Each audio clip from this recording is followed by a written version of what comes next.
Darren, how good have these last couple of games been for you guys, just in terms of your spirits after kind of where you were before that? I mean, winning games always feels good. So being able to get these last two, especially being on your home court, it's definitely a booster. Speaking of that, I know Coach DC has been talking to y'all about protecting home court. Uh, with anything that stand out, with him telling you that because he almost said with a little aggressiveness. Yeah, I mean, obviously, every night that you come out, you want to be physical. Obviously, you want to get the crowd behind you, be able to um, get momentum, keep momentum, especially at home is definitely a big thing. But I mean, at the end of the day, like you said, we have to protect home court. At the end of the season, most teams that are the best teams in the league are usually really, really good at home, and then obviously pretty good on the road. There's been some teams that are great at home, bad on the road, but winning at home always puts you in a good spot. Nothing. Oh, About to say uh, shit. I was about to. okay. So during 13, 16 from the field, pretty dominant performance. How good did it feel for which you struggled at times with your shot, over the last few weeks? How good did it feel to get back going? Oh, I mean, obviously, like as an NBA player, you see the ball go in first couple shots, and it starts looking big. But I think a lot of it was just being able to get downhill. I think both threes that I made was in the uh, first half, and I think I only took one in the second half. But just being able to get to the paint, get to my floater, get layups, get to the free throw line, those things open up the floodgates, and I mean, you feel good when you're able to get downhill like that. To that point, I mean, obviously, perimeter shooting wasn't quite there. Did you guys make a concerted effort to get that paint touch and kind of go to that bread and butter that you go? Yeah, I mean, we always talk about sprays. I think we had 5 or 6 in the second quarter. That was big for us, and they challenged us to get more sprays. But as I'm getting downhill, if they're not helping, at the end of the day, at times it's me one on one with the big, and you just want to see if they can move their feet. You don't want to always just challenge the big because you're not going to get those foul calls all the time. So just trying to get them moving, east to west, and then being able to raise up. I think it's hard for a lot of bigs to be able to move their feet and then also contest a shot. So that's kind of what I'm looking at when I'm going downhill. De'Aaron, you guys managed to hold them to 14 points in that fourth quarter. What was it about tonight that allowed you guys to lock in defensively, especially down the stretch? Yeah, I think. I mean, I don't think they scored the last 3 minutes of the game. I mean, just the activity. I think Keon was big for us. Obviously, guarding PG, who had a game going the whole game, and just being able to be solid and make it tough on those guys. And then Debo comes in the game, gets a big steal, gets a layup. Those things boost the energy, and especially being at home, having this crowd behind you, it makes getting stops a whole lot easier. De'Aaron, the last couple of weeks, you guys have struggled finishing in the fourth, but it felt like in the early part of the fourth, you took over, and then you kind of handed it off to Monk, who just kept getting to the line. So how big is it for you guys to be able to come at teams in waves down the stretch? I mean, I think that's huge. Obviously, I came out. They asked me, and I was like, "Yeah, I'll take a minute." And I think the big thing was the fact that we were able to get stops and able to get out and transition, try to get some easy looks. And I think that's kind of where the game turned for us. Fox, paying attention to Doug on the sideline, he seemed pretty animated and fired up with coaching on the defense. When Malik was taking free throws, he called you and Sabonis over right before that 15-0 run started.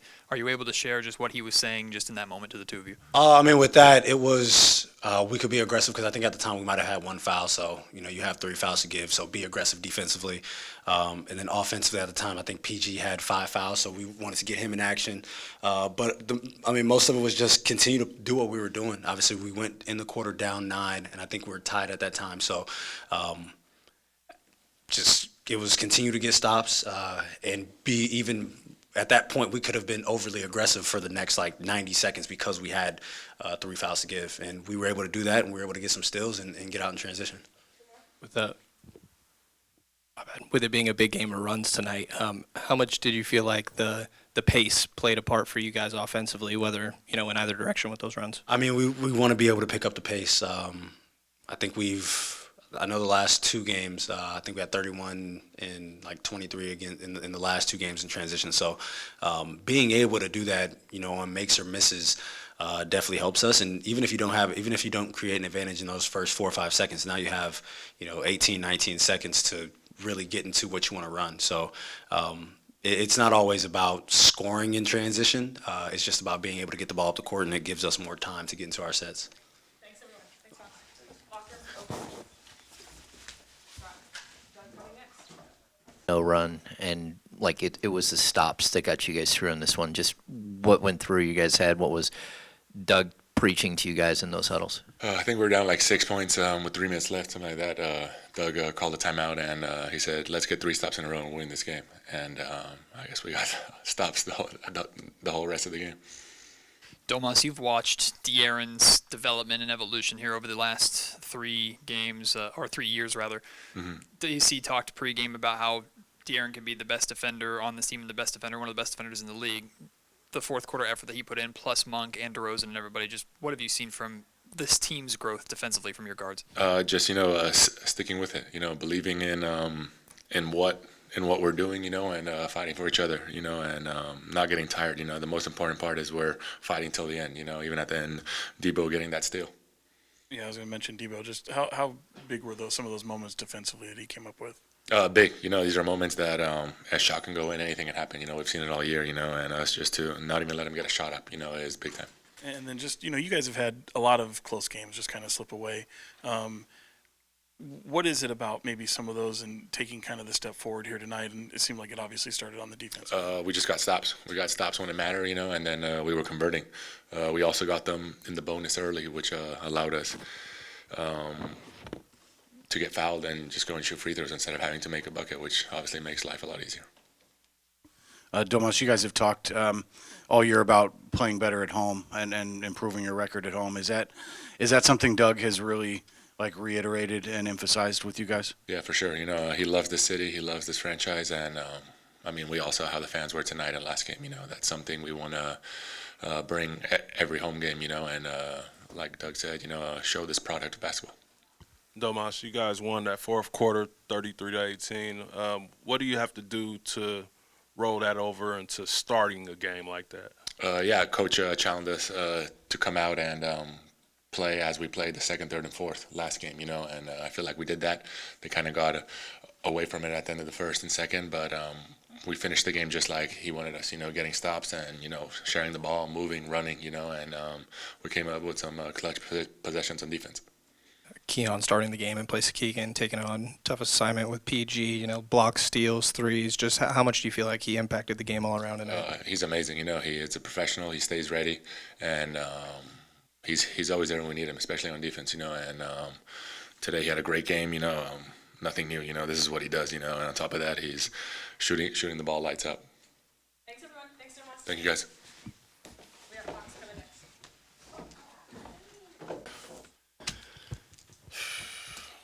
Well,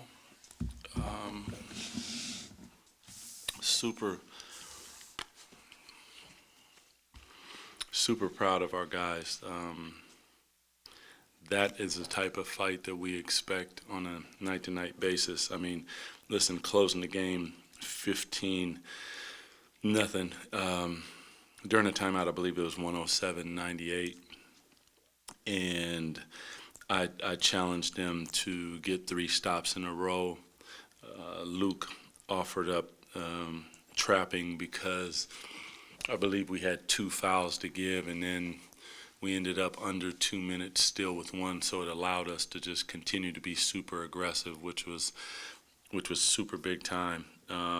Across the board, so many guys came up huge. 18 points in the final quarter for them is, it's not going to happen every night, obviously, but that's what we want to be.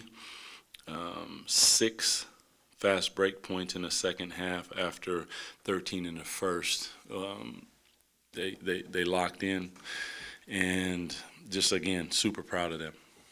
Some of those stops that you were talking about, particularly during that run, on the offensive end, you'd end up with a turnover. In previous games, you might see a let-up on the other end of the ball. How pleased were you to kind of see, like you talked about, them locking in but not giving up that rope either?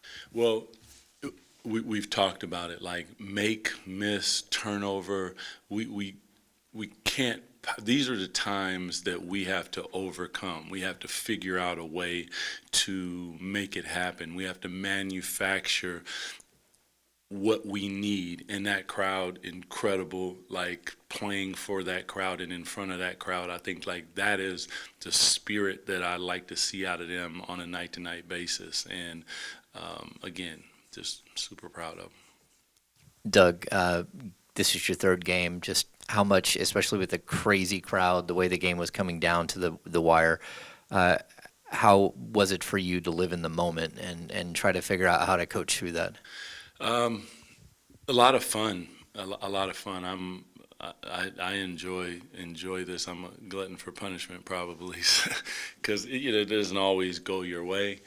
But to watch a group of young men fight and battle and do the things that I'm asking of them that sometimes may go against what they normally do, it got chippy. And we've talked about not talking to the refs, and I was like, Trey, you owe me. And he was like, you're right, my bad. And then he comes up with that huge steal. DeMar goes in and closes the game out, ends up being a defensive player of the game with 2 steals, like an all-around effort to experience that. It's big time, man. It is. It's everything that I thought it would be. I'm a bit greedy, so you want more, but you know that there's just a lot of work ahead, and it's hard to win in this league. But these guys continue to fight like that. It'll make it special, especially for our fans. DC, you talked a little bit pregame about how great De'Aaron can be on the defensive side of the ball. We've always kind of known him as a leader by example. When he's playing the kind of defense and the physicality on Tyrese Maxey and setting the tone in that way in the fourth quarter, how much easier does it make it for a DeRozan, a Monk, everybody else to kind of follow suit and step up to follow that? Like De'Aaron Fox is elite, man. He is.